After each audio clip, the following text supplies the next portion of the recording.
All right, Brian Ortega, Diego Lopes.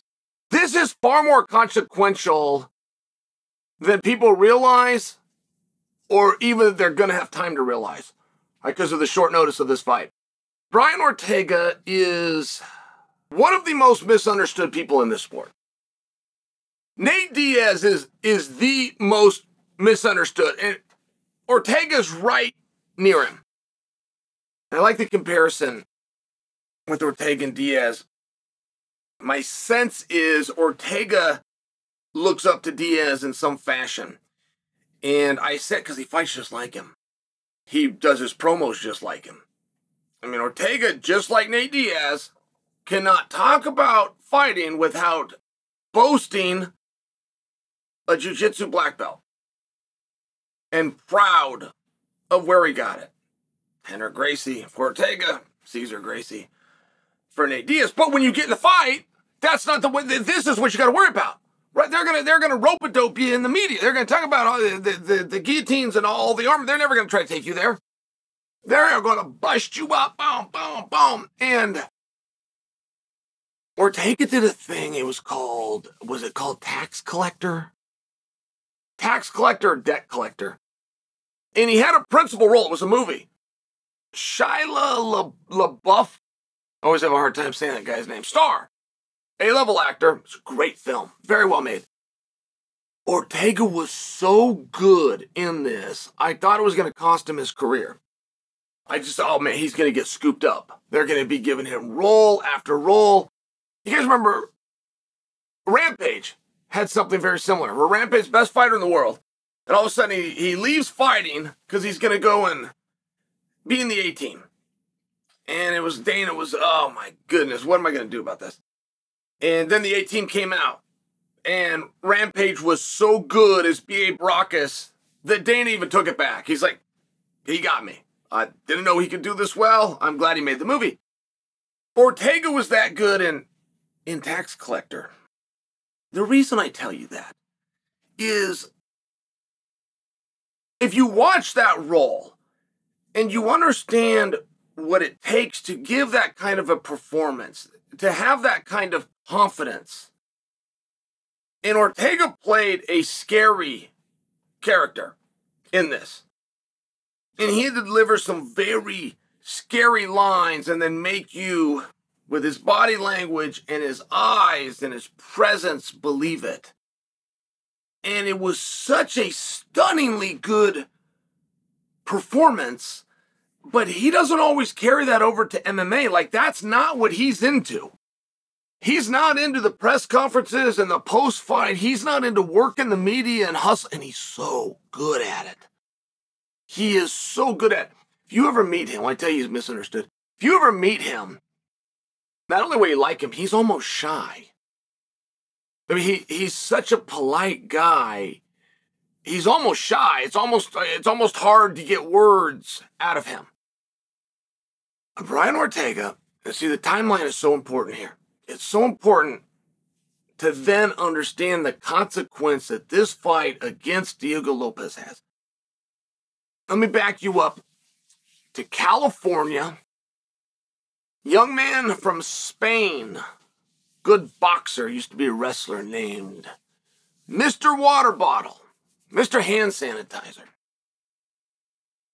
Goes out and he's gonna do the job. He's gonna get beat up by the best fighter in the world, Alex Volkanovski.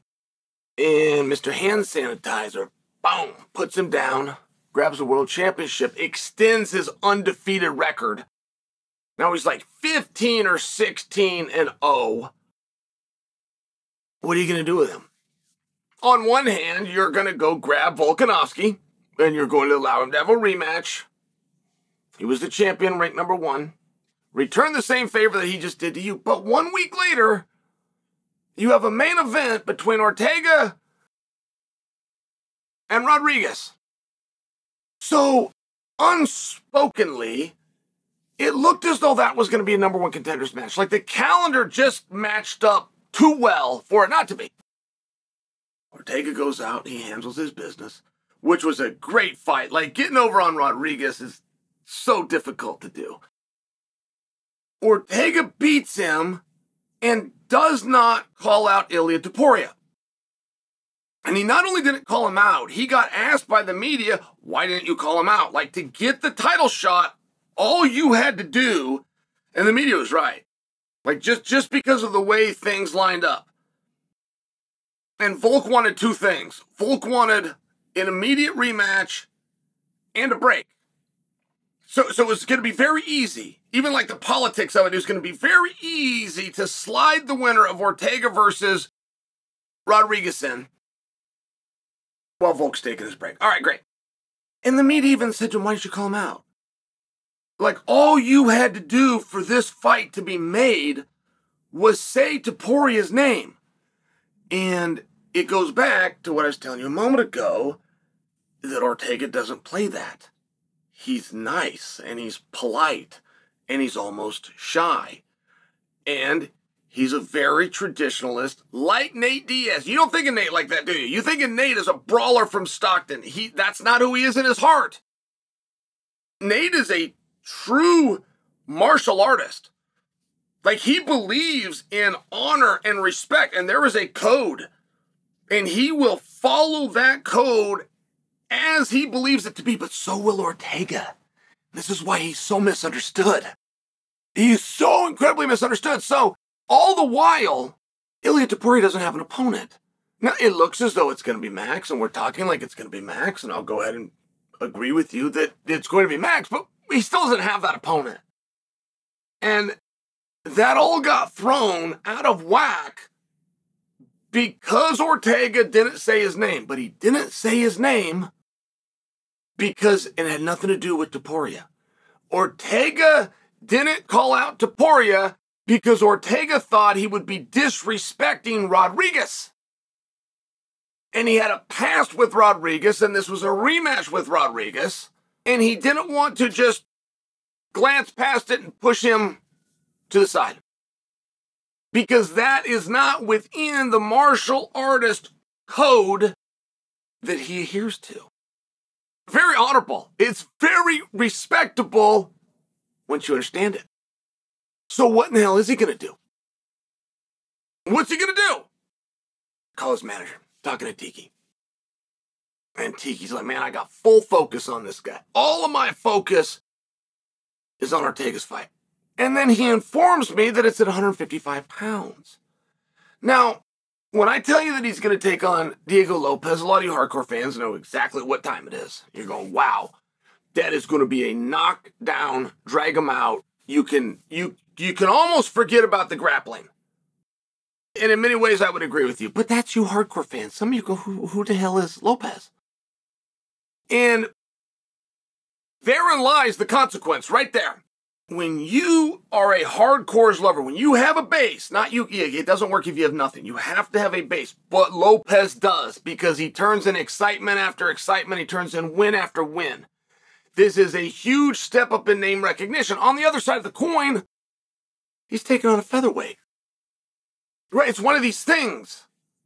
And the bounce that he could get, there's not really a way to stop that ball. You could just move him up. You could to the rankings committee. You could wait, see the landscape, see who calls him out, see if he calls somebody out. You could, but you could just send him, you could send him all the way to Islam with this win. You could, particularly in how he gets it. I'm not predicting that for you. I'm sharing the point that that's the level of consequence that this is going to have. And now you have Ortega at a new weight class. They asked him why. And he said, and see, you don't usually get fighters, particularly successful fighters like him, to understand and be aware. Ortega said, there's not a path to a championship for me at 45. The path to the championship for me is at lightweight. I had to move up. And again, that speaks to the honor of the code of the true martial artist, which is what he is, that is largely misunderstood. And this has come out of nowhere.